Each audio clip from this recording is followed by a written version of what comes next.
regular meeting of the Central Berkshire Regional School District will now come to order at 7 o'clock. The meeting is being audio and videotaped. If there's anybody in the audience who's doing so, please let us know. Okay. All who are able, please stand for the pledge. I pledge allegiance to the flag of the United States of America and to the republic for which it stands, one nation, under God, indivisible, with liberty and justice for all. Superintendent Hassan, would you please take roll? Mr. Abercrombie cannot be here. Mr. DeFazio? Here. Great. Ms. DiTomaso? Here. Great. Mr. Emerson is not here. Mr. Farley is not here. Mr. Hagmeyer? Here. Get it? Mr. Hinckley is not here. Mr. Locatell? Here. Mrs. Latazori is going to be late. Mr. Less? Here. Mr. Peters? Here. Mrs. Tucker will be late. Mr. Wagner? Here. Dr. Caprice? Here. We do still have an open seat in Washington. Mr. Bartels? Here. Mr. Hogue? Here. And Ms. Pearl? Here. Great. We have a quorum. Okay, the chair certifies that this is in fact the agenda. And at this point, are there any responses from the audience? Seeing none, we're up to student affairs. All right, so this past week, members of the sophomore class took their English Language Arts MCAS, which were Tuesday and Wednesday. Next week, students from environmental science classes, as well as the Green Umbrella Club, which is our environmental club at the school. Members from that will be going to Craneville to teach short lessons to some of the lower grades at Craneville. The students from Lacona are very excited to share what they've been learning about through their environmental classes with the other students. Next week, Lacona's Apollonian players will be presenting their musical Curtains, which will be Friday, April 5th at 7, and the following day at 1 o'clock and 7 o'clock. And then spring sports has officially begun, so I'll start reporting on that in the near future. Thank you very much. Any questions for Hannah? Okay. Now the secretary's report. We have the minutes from the last meeting in front of us. Move to approve the minutes of the regular meeting of March 14th as printed. Okay. We have a motion and a second. Any discussion? Seeing none, all those in favor say aye. Aye. Opposed? Abstained? Okay, the motion is carried. Financial reports. Will member please make a motion to approve the warrants? Move warrant number AP 2019-18 dated March 25th, 2019. Accounts payable in the amount of $800,840.43. Second. We have a motion and a second to approve warrant AP 2019-18. Any discussion? How old did you manage to get 800 Yes, luck. Good question. At least it wasn't 800, that. 80. Okay, seeing no discussion, all those in favor? Aye. Opposed? Any abstentions? The motion is carried. Move warrant number PR 2019-19 dated March 21st, 2019, payroll in the amount of $626,213.86. We have a motion and a second to approve warrant number PR 2019-19. Any discussion? Okay, all those in favor? Aye. Opposed? Abstain? Motion carried. Move to approve warrant number PR 2019-19D dated March 21st, 2019. Accounts payable in the amount of $236,167.43. Second. We have a motion and a second. Any discussion? All those in favor? Aye. Opposed? Abstain? Motion carried. Thank you. Now, for report of the chair, we still continue to have a town of Washington. I think we have Oh. Gibson. I will I'll take that back. move in acceptance. Be it resolved that the Central Berkshire Regional School Committee accept the donation of $200 to the Craneville gift account from Grow Dalton, Dalton Civic Arts Committee as recommended by the district treasurer. Second. Okay, we have a motion and a second. Any discussion? All those in favor? Aye. Opposed? Abstain? Thank you. Okay, now reports of the chair. We continue to have a Town of Washington School Committee vacancy. I thought we interrupted, we had somebody. I was very excited. Now, for Covington status, There's been a lot of conversation, a number of members have been contacted by a number of people from Covington, but no real decisions or consensus has been arrived at. The Finance Subcommittee will be talking about the recent communication and perhaps deciding on a role that we should play and an approach we should take. That will be Tuesday night, I think, April 2nd. thank you. Can I ask a question? If we go to mediation on that, who pays for that? Well, what happens in labor is it's split. Okay. And I would expect the initial Same. would be the same year. But Thank you. it's not, that's one of the things that you have to look at. The costs are subsidized by Massachusetts when we go through labor, but probably not in this case, so it's different. It would be substantial. I think well, you're taking a professional. Yeah, right. And an hourly rate. Probably at an hourly rate. Thank you. Thank you very much. Next, we have annual town meeting dates, and there is one correction, and that is Peru will be on May 16th. I'm sorry, it's May 18th. No, When I sent you the email, Okay. the 16th is not a Saturday, the 18th is Saturday. May 18th at 6 p.m., Bonnie? Yes. Okay, so it'll be May 18th at 6 p.m. But all the others are listed and times. Question. Will you be making rounds of all the special meetings beforehand to explain the budget and what dates it is? So we did send out an offer, and we were only taken up on our offer by the Dalton Finance Committee.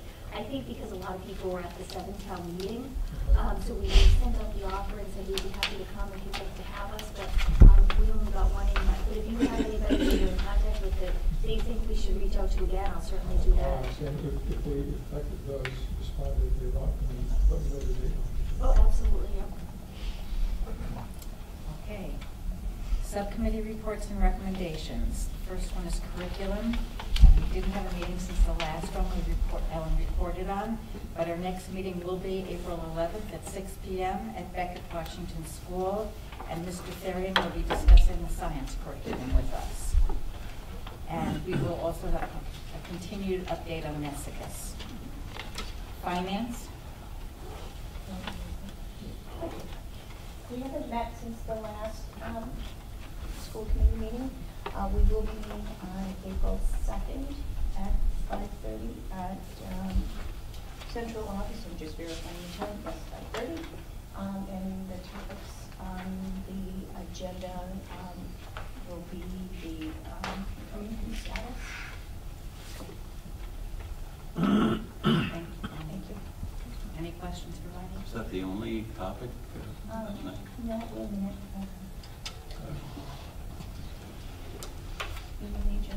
I haven't sent the agenda, but I do have, there are other topics on there. I think there's some discussion on the shared services. There's Cummington, there's the booklet for the towns. The booklet for the towns. And one other item I can't see. Okay. Thank you. Thank you.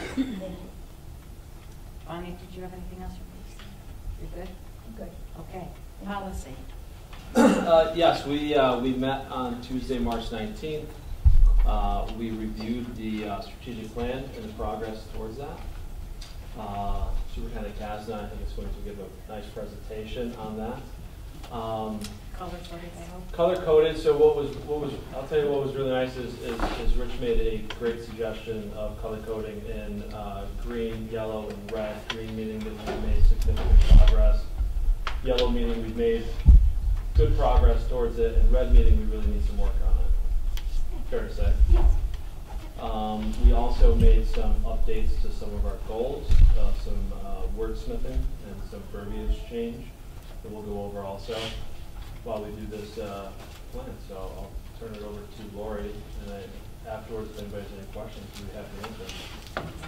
And then so they were so incredibly helpful, and I think this has become a very healthy process that several times a year we sit down and we look at this and we have dialogue and we actually work at it in real time. Thank you. Found it just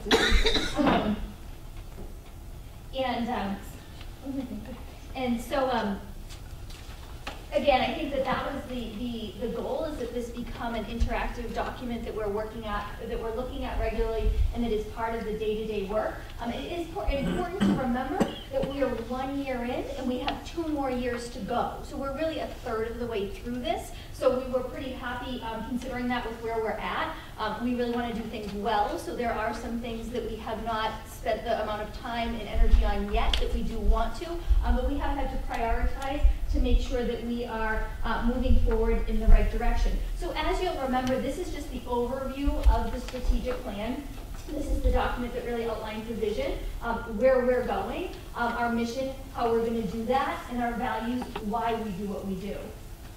This is our strategic plan. This is the overview that really shows you the 4 different areas and then the work that's being done in each areas.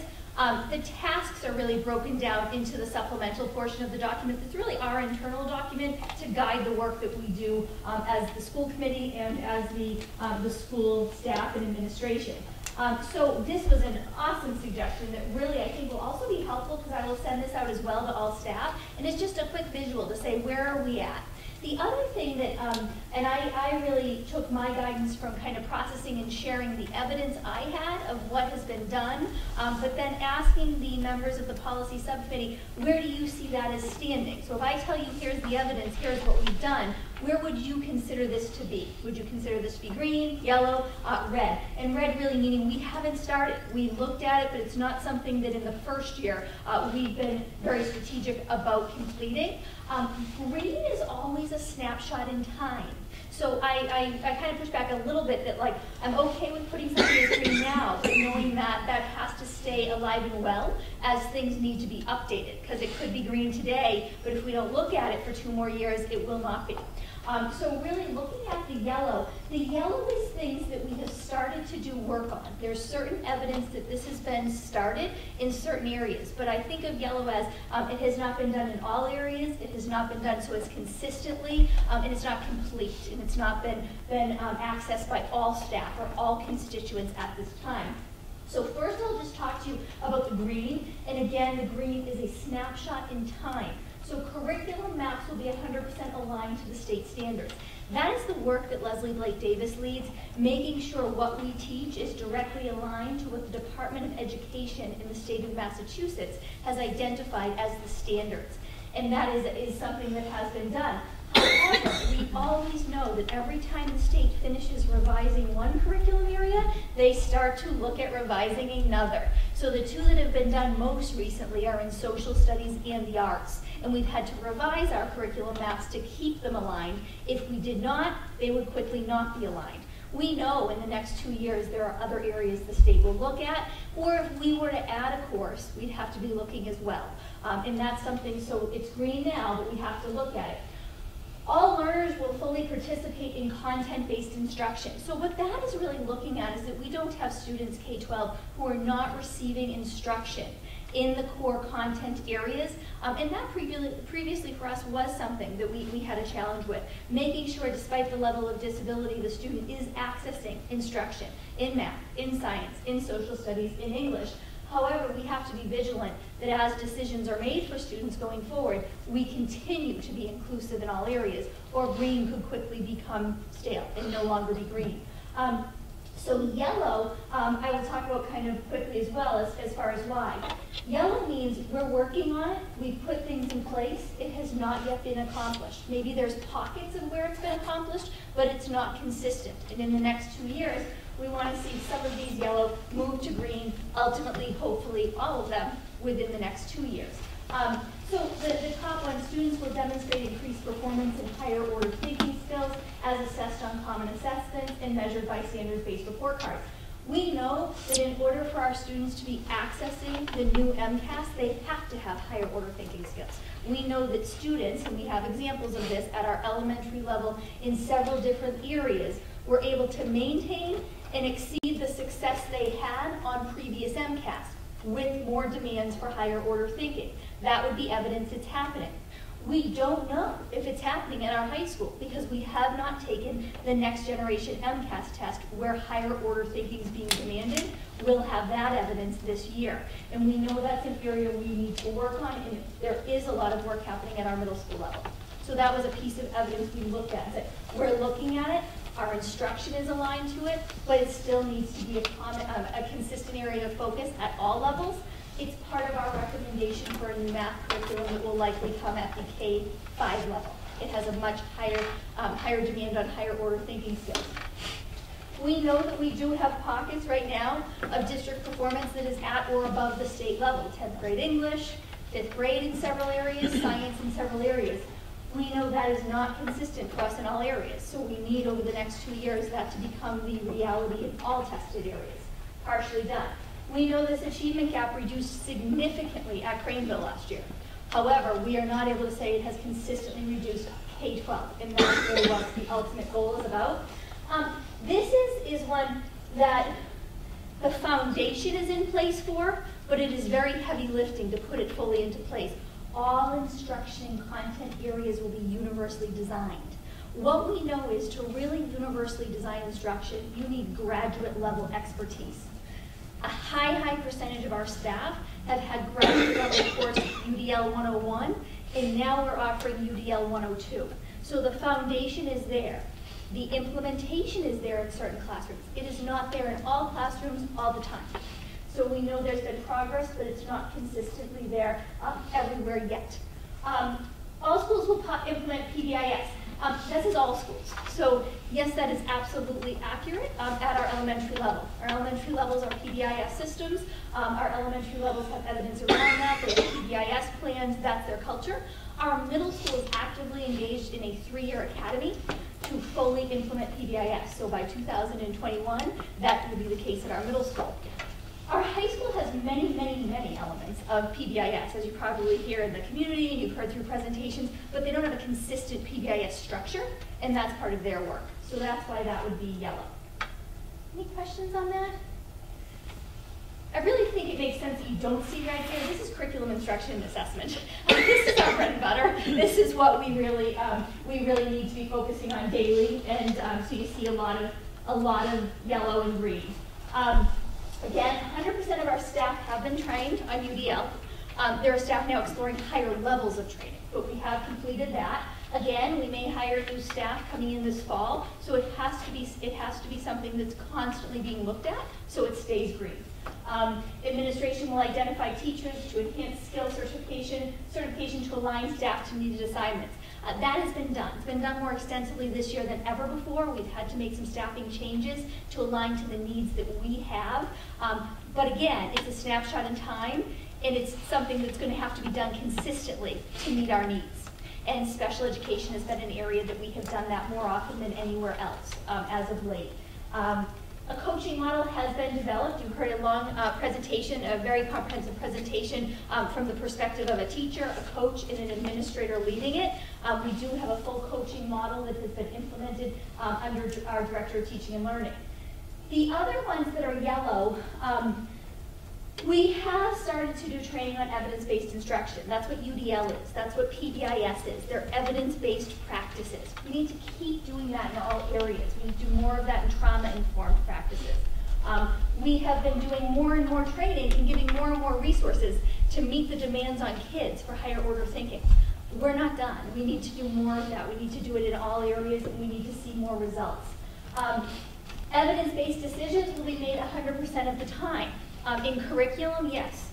In instruction, we're still looking at practices to make sure in all areas we have evidence-based best practices. So in some areas, yes, but this means a large portion of people all doing the work.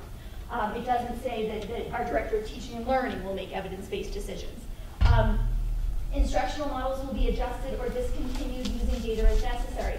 This is yellow, and the reason this is yellow, this is one of the hardest things in my experience as an educator to get right, especially in Tier 2. Kids who are not being as successful at grade level, but they don't have a disability, and what are the right programs to meet their needs, and when do you move away from something and what do you add?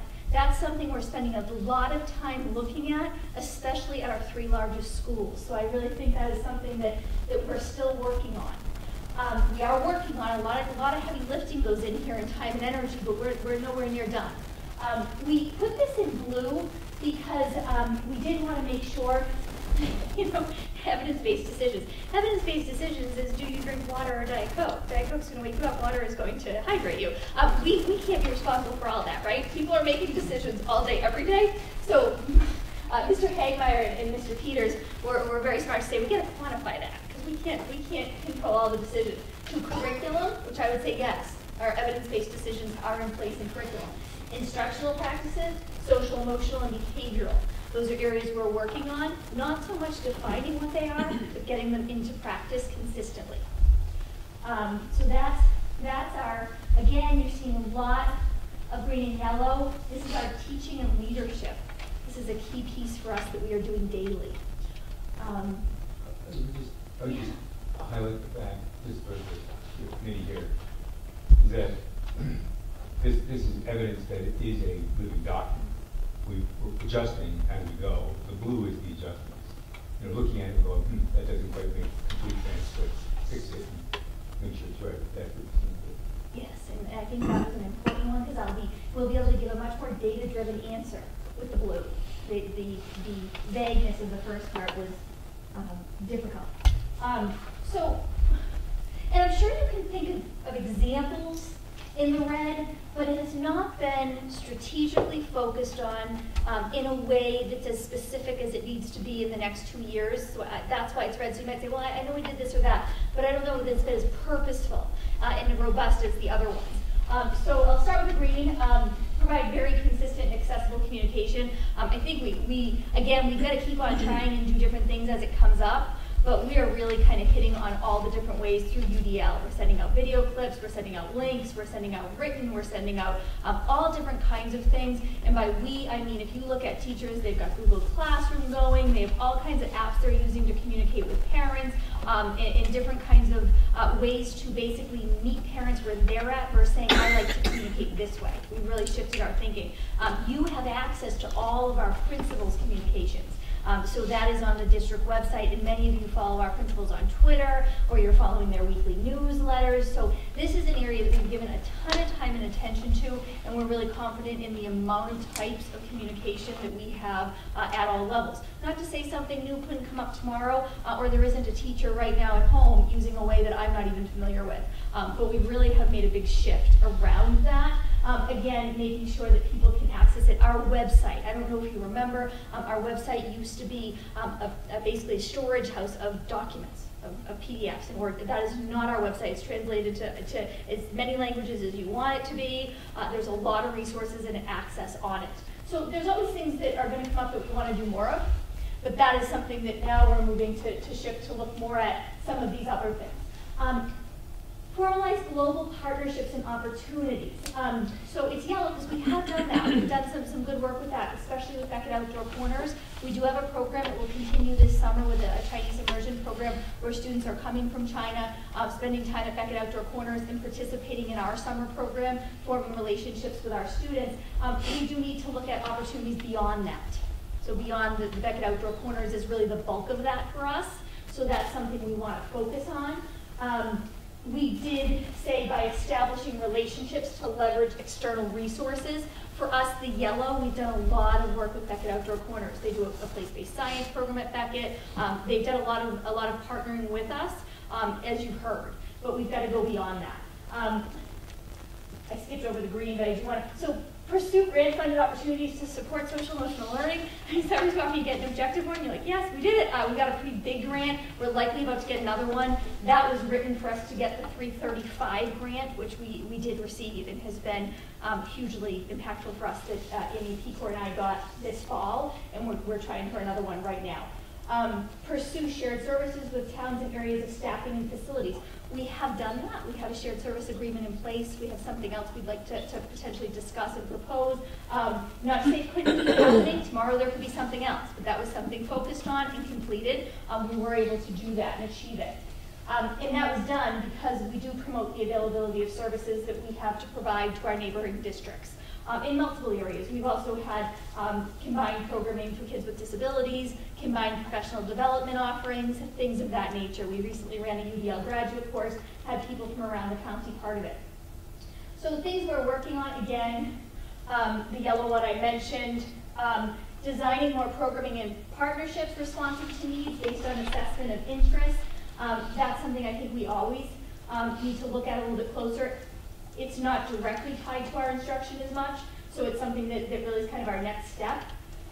These two are challenges.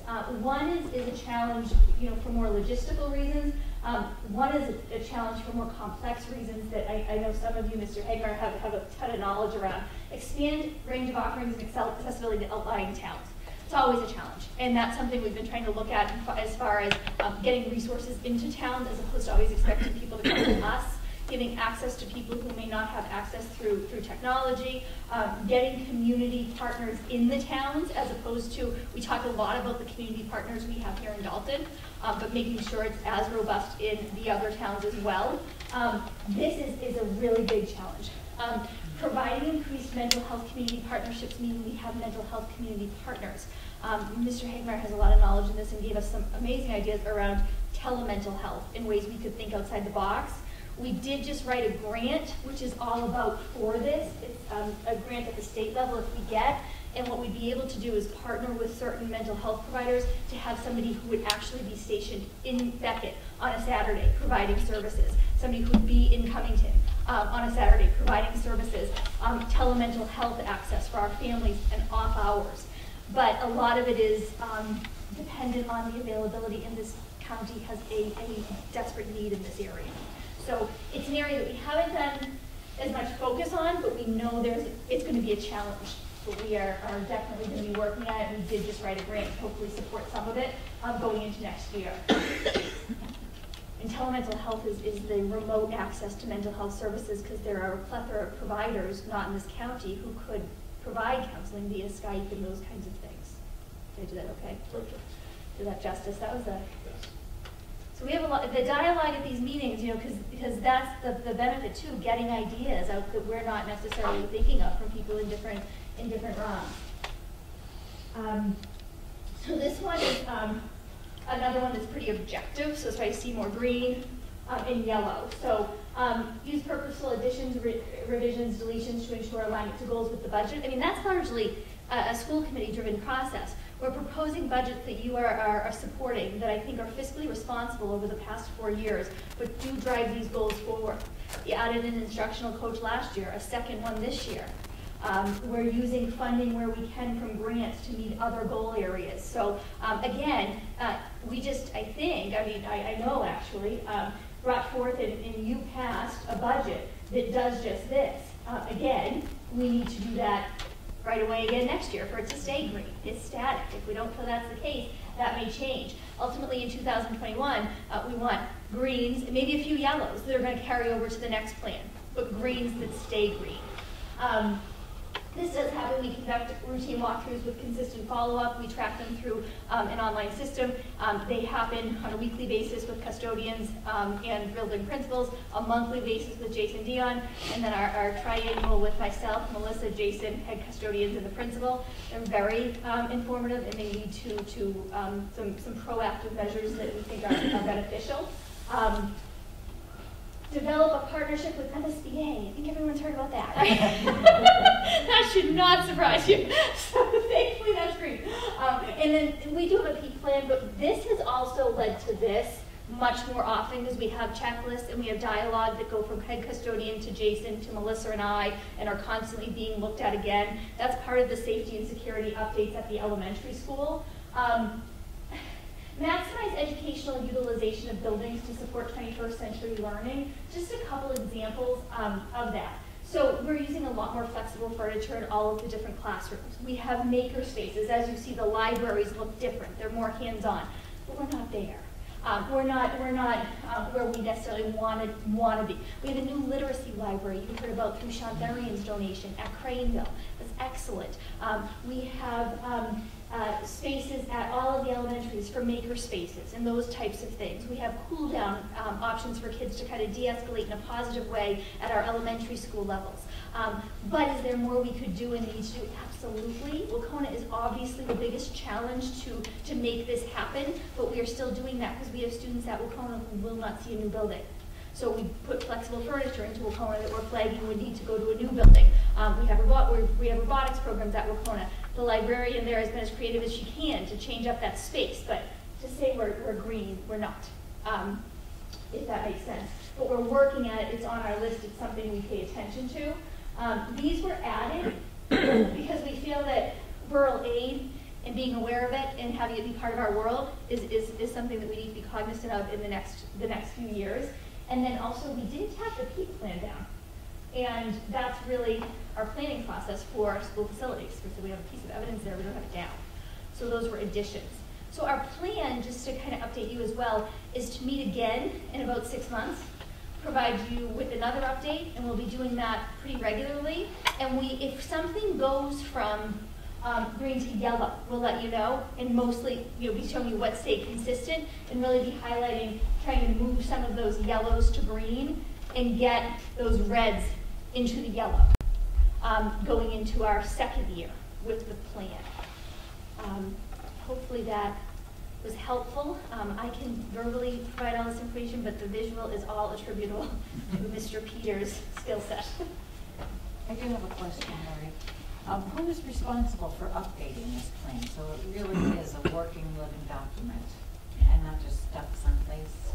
So I gather information between the meetings around, what's happening and bring recommendations, but then we really kind of roll up our sleeves and it's a working session. We don't actually make any physical updates to it until we meet as a policy subcommittee to bring them to you. But I'm collecting the evidence and then we dialogue and then we'll say, should we add, should we change?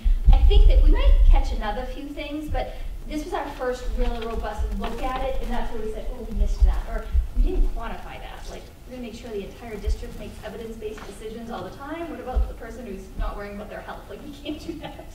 So it happens in our policy, in Mike's policy subcommittee. Okay, another question I have is, it's really a comment about mental health. I think that's such an important area, and I'm excited to learn more about the telemental health. Yeah. So there are people that are out there who can be used as resources for our students and families? So there's a lot of actually health insurance providers right now that can do telehealth, telemental health. Just from the insurance some people might have that they might not be aware of, right? So Blue Cross Blue Shield, you can get a physician actually on your phone to do some interaction with. The VA hospitals actually have telehealth where you can actually check your blood pressure, check medication, and then they have mental health where they actually have a psychiatrist on the other end working with people. And then I think Brigham and Women's, one of the Boston hospitals has been doing it for probably over 30 years. So they're out there, clinicians are available, might not be local, but we have the ability to potentially figure out how to do it through some type of computer, smart device, anything. Sounds wonderful. I think one of the things that, seems to me that mental health would also eliminate some of the stigma attached to going to see somebody personally. Absolutely. Might be engaged more. I don't know if is that the experience that you guys had? Yeah, absolutely. It's very easy to pull up your smartphone and connect with somebody and have that brief conversation. And the grant would offer the opportunity, some of the roadblocks we're hitting are certain people take certain medical insurances, other people take others, but what the grant allows is they bill the insurance first, but if the insurance is rejected, it can go to the grant. So for families who are hitting barriers with wait lists and with certain providers, and if they had a barrier with the telehealth, it bills the grant directly if it is not accepted by the insurance provider. Okay. There are also some areas in this county that don't have great computer broadband. Right. So that could be kind of a concern. I'm thinking of Beckwith. Yeah, I think it could be a concern. So the other interesting piece of this, right, is when Boston first started doing telemental health, it wasn't via a smart device or a computer, it was actually over the phone. So I think there's our last option, last resort potentially to get to, if we don't do face-to-face, at least over the phone consultations really help. It also opens up more time flexibility. Like, my wife still has her speech language pathology license, and she gets calls from the agencies in California because they have people who want speech before they go to work. So they're looking for someone on the East Coast who's awake now and can work with someone at 4 in the morning California time. So Perfect, okay. Very helpful. Okay, well, thank you very much. Are there any other questions for Mike and his committee? It's exciting work. I'll just make another comment. If you guys see anything on this that you don't think is either strategic or you don't agree with, certainly let us know. And we can adjust accordingly. It's supposed to be adjusted as we go. A little bit. Right. Thank you. Okay, next is personnel. There hasn't been a lot of action. We will be engaging in negotiations on April 10th. And we are having a personnel meeting immediately after this school committee meeting to deal with a couple of very brief items that we need to take action on. So everybody in personnel, I think we're going in the conference room, if I'm not, which is right across the hall. And the first part of that will be an executive session, but, and it shouldn't last long. So please don't leave quickly, members of personnel. We need you. Okay, thank you very much. Safety and wellness. Yes. We met last week. We had our first meeting last week on March 19th. Just an organizational meeting, really to kind of get our feet on the ground, reviewed our charter, discussed some potential topics that we would like to tackle. Going to be working with Lori, setting up, future presentations and topics to cover. We do not have another meeting set. Okay, thank you very much. And good luck to that. Next is the Wacona Building Project. Any updates? So the main update just is that we are really getting close, so we're a week out. So we're really trying to get the word out as much as we possibly can. April 6th is the vote. We are sending, we were trying to get a press release into the e-bill, so we're still trying to get that to happen. We have been supported, fortunately, by several different letters to the editor. Mr. Udell just wrote a letter that was very, very helpful because people are responding with letters to the editors based on what they hear in the community and clarifying, which is very helpful. We will be sending out a a blast email this Friday, and then a blast phone call next Friday. It will be Aaron and I for the community. So really right now, just our full focus is on getting the word out as much as we possibly can. Don't be shy if you have suggestions or think we're not hitting on certain things that we could be doing more of, because we have 1 more week, so we'll do really anything and everything. Then just, we don't want to forget, the vote's on April 6th, but the MSBA votes on April 10th. So on that date, the MSBA will vote to formally approve the project. It's absolutely fine for the district to have voted first, but then the MSBA gives their final endorsement. So those are the next 2 big dates. Can I just add, there have been several people, groups of people who have been going out and doing some outreach, referred to as brocha.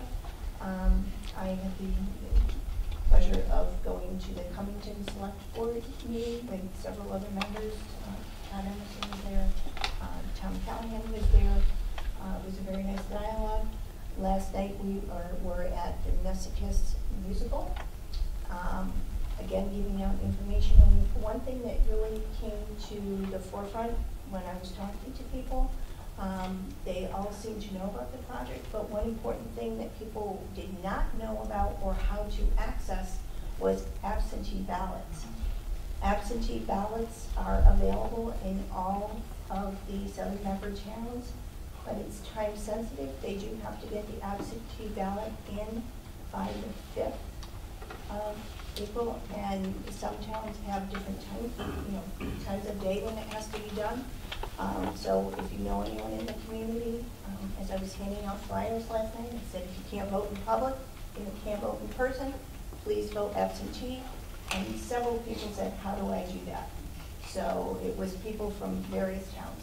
So I would just ask the fellow members, if you know anyone who doesn't know about the absentee ballot process, encourage them to talk to their town clerks. Thank you very much, Brian. I will add that to our press release, actually, right, because it's supposed to go out. So we've been going back and forth with the Eagle, but the final one's supposed to go out. And then we'll also add that when we send out the blast tomorrow via email. Yeah, that's a good point. Thank you. Okay. I think that's it for committee reports. And now we go to superintendent's reports and recommendations. Sure. So I've been just getting in the habit of sharing the monthly memo with you, so you can click on it and just kind of logistical happenings in the district you're aware of.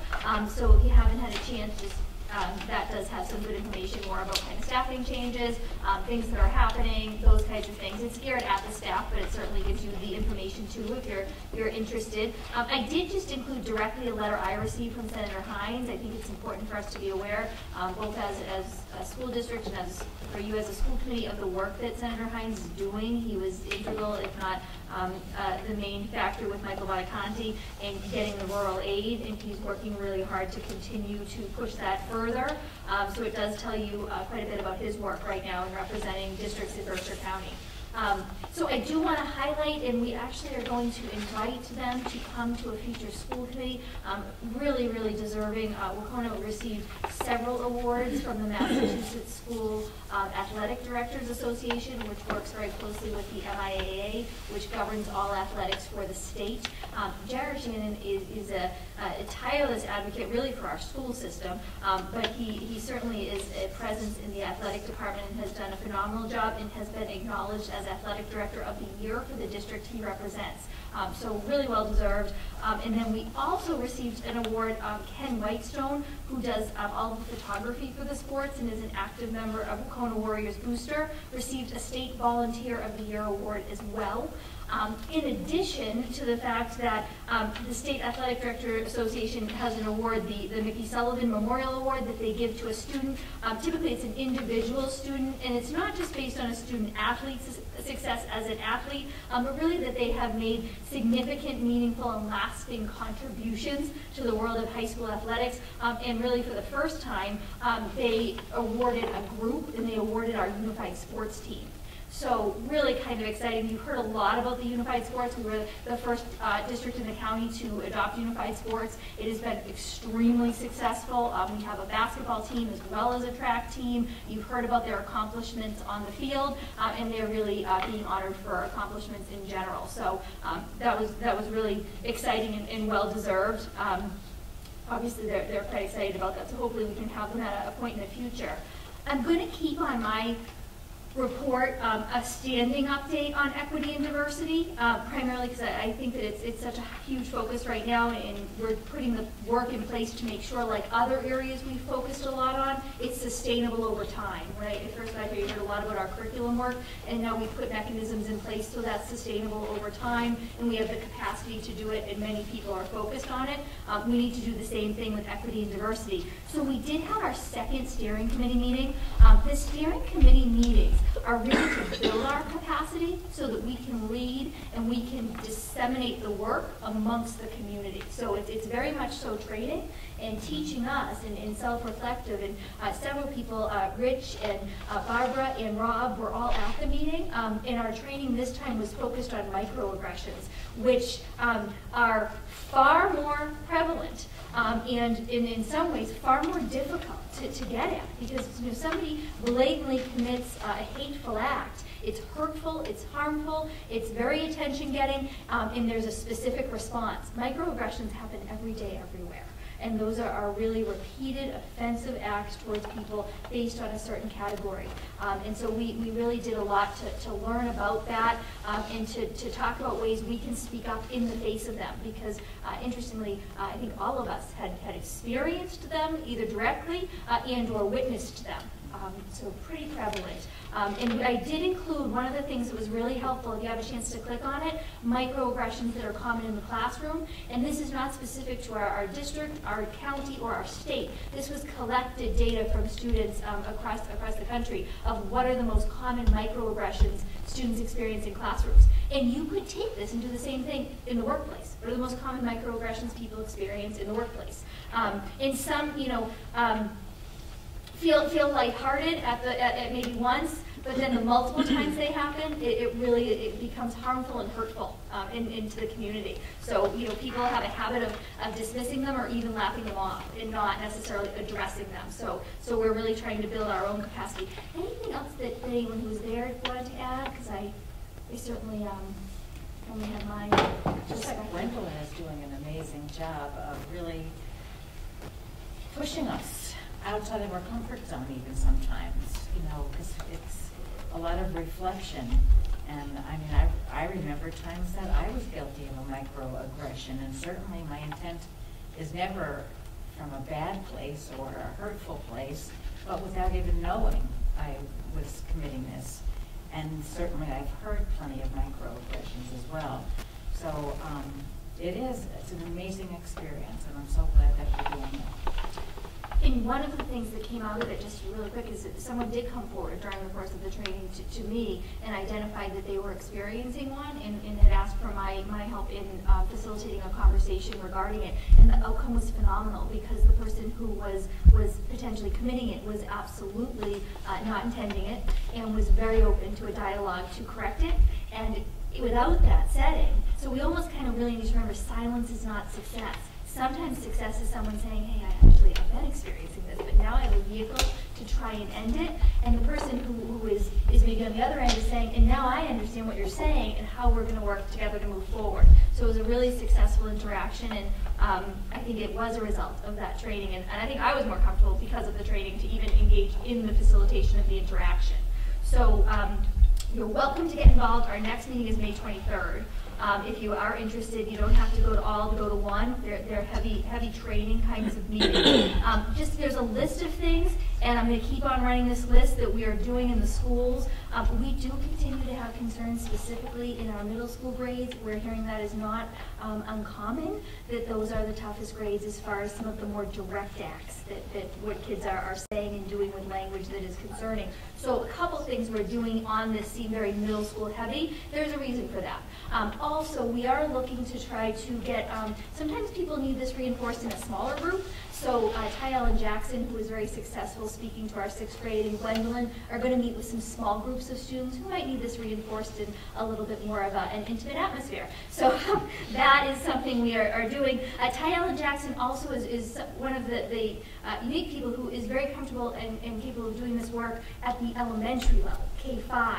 So in pre-K-5 in our two other schools in Beckett and Kittredge, he's going to be at each elementary school for a day. He connects his work as an author and literature and the characters in his stories to talking about equity and diversity in a more developmentally appropriate way for those grade levels. And part of his work in going into the schools is we get the books in advance as well to add to our classroom libraries. So he will be there. And then the last thing, because there's a bunch of stuff, but Leslie and Debbie and I spent like hours today, which was good, but with the Department of Justice, talking about a program they have called the Spirit Curriculum that we are going to pilot in the county to hopefully get others to as well. And the Department of Justice, the woman there, it was there for Boston and another one from Miami. It's all free. It's all funded right now. And we are able to bring this into our district. They do all of the training, provide all of the materials. And what it is that's different than anything else we do, students identify the issues, students create the solutions,